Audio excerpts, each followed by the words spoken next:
Sergio, thank you very much for your time. A beat, of course, when it comes to profits in terms of revenue, and the global markets team performing very well, the best quarter on record for them. If we were looking for soft spots, maybe in terms of the estimates, a bit of a miss when it comes to asset management and wealth, but the flows are still there. Earnings per share is a beat as well. Do those trends, particularly when it comes to the volatility that you've seen and the upside gains for the global markets team in the first quarter, do you expect those trends to continue in the quarters ahead?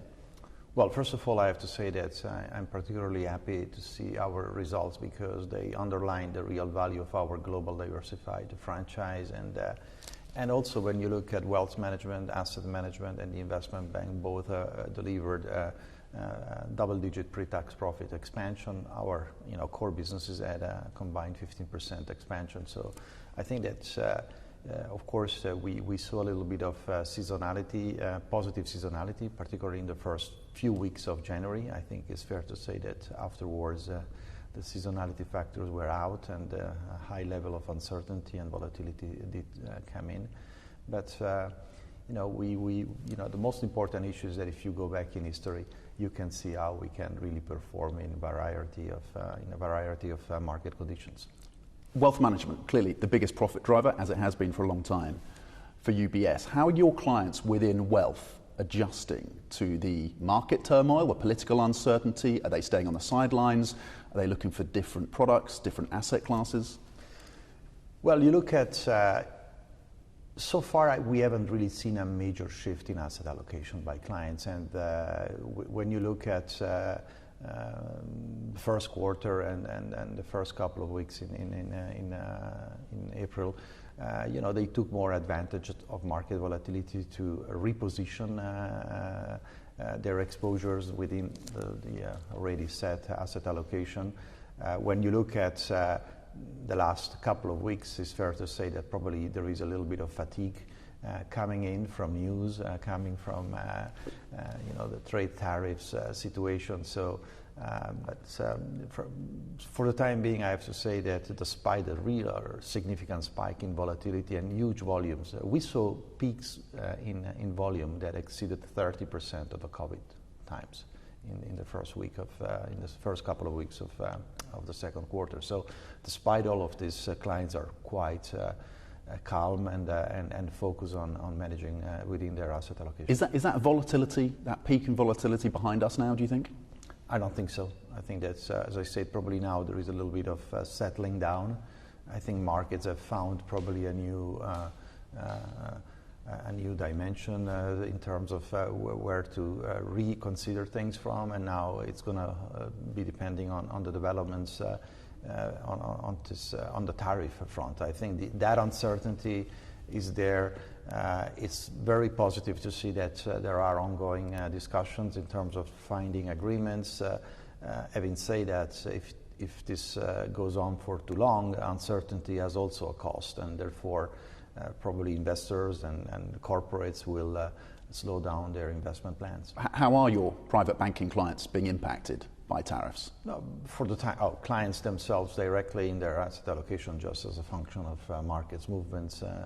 Of course, we have a lot of clients who are also entrepreneur, business owners, and there it depends very much where they are. So I think the tariff issue won't be a game in which everybody loses or everybody gains. Some people will be winners, some people will be losers. And is UBS benefiting from that safe haven status that Switzerland has as investors diversify out of the US? I think that the reason is not necessarily a geographic or booking center issue. We are not seeing that kind of developments. I think that, well, it's fair to say that we are a global franchise. We have very important activities and booking centers in the US, but also when you look at Europe, in Switzerland, you look at Asia, Hong Kong, Singapore, Australia, Japan. So our investors have been playing the diversification cards for many, many years, and so it's nothing really new. Expanding wealth management in the US, it's a key priority for you and the team. There's still a bit of catch up with the likes of Morgan Stanley.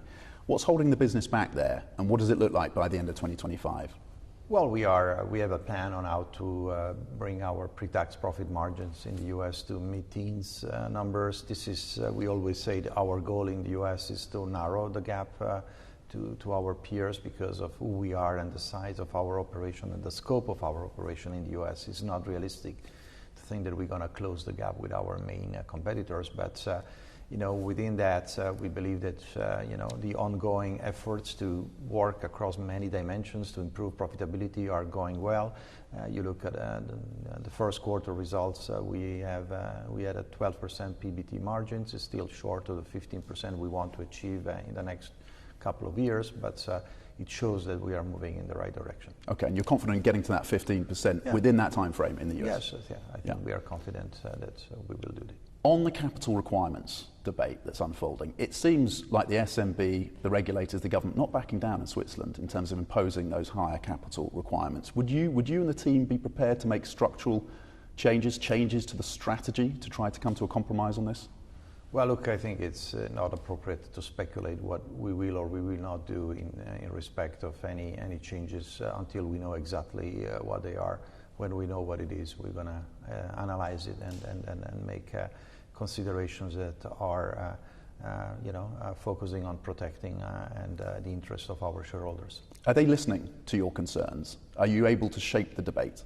I think that one, I don't know. I think that the only thing I know that we are definitely making efforts in contributing to a fact-based discussion around this very important topic. So I think it's very important that whatever decision is taken based on facts, not about myth or about any other ideological issues. And so we want to make sure that all stakeholders are fully aware of all the consideration that should be analyzed before making such decisions. But it's a potential risk to the buyback and the dividend plan as you look out to that 2026 goal.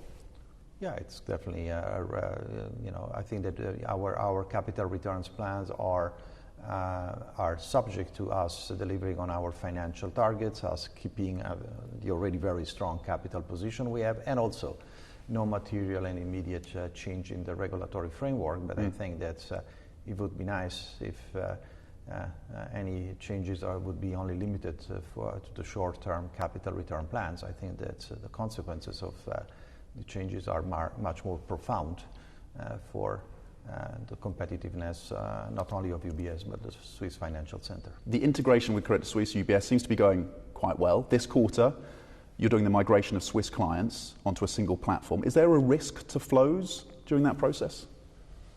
Well, you never know, of course, when you come to the place when clients are moving physically or digitally, not physically, but digitally their accounts, they may make a choice to do something else. But if you look at the big chunk of clients and the most important, I don't see it as being a real factor. I do see also an opportunity for us really under the same IT operation, the same service and product offerings to expand our business and to create a win-win also for our clients who will benefit also from a more expanded and comprehensive offering. Bloomberg's reported that you're in talks with General Atlantic. They are, of course, the alternative asset management firm, potentially around a strategic partnership focused on private credit. Are you able to confirm that talks are taking place, Sergio? Well, look, the area of private credit and how to enhance our toolkit and how to help our clients to with the best products and capabilities are always a consideration, but it's not appropriate for me to comment on even Bloomberg speculations. Okay, but pushing into private credit is a key strategy, a key priority, and you'll be working on that. I think is one, as I said, is one of the toolkit we need to give our clients access to financing and so on. But it's as strategic as in many other things we do. On FX, before we let you go, the Swissy strength up about 10% versus the US dollar year to date. A lot of your revenues coming through from the US dollar, particularly when it comes to the global wealth management business. A lot of the cost is in Swiss francs. Some investors questioning the fundamentals of the US dollar. How are you thinking about those dynamics going forward? Well, look, if you look at the dollar and in general, I would say more the other way around. Swiss francs has been strengthening against many main currencies for decades now.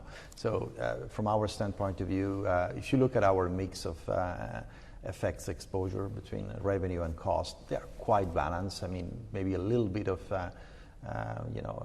on the Swiss side versus, on the wealth management side and on the IB side, where we have a little bit more cost in pounds for the IB. But generally speaking, I think FX it's not a major factor for us.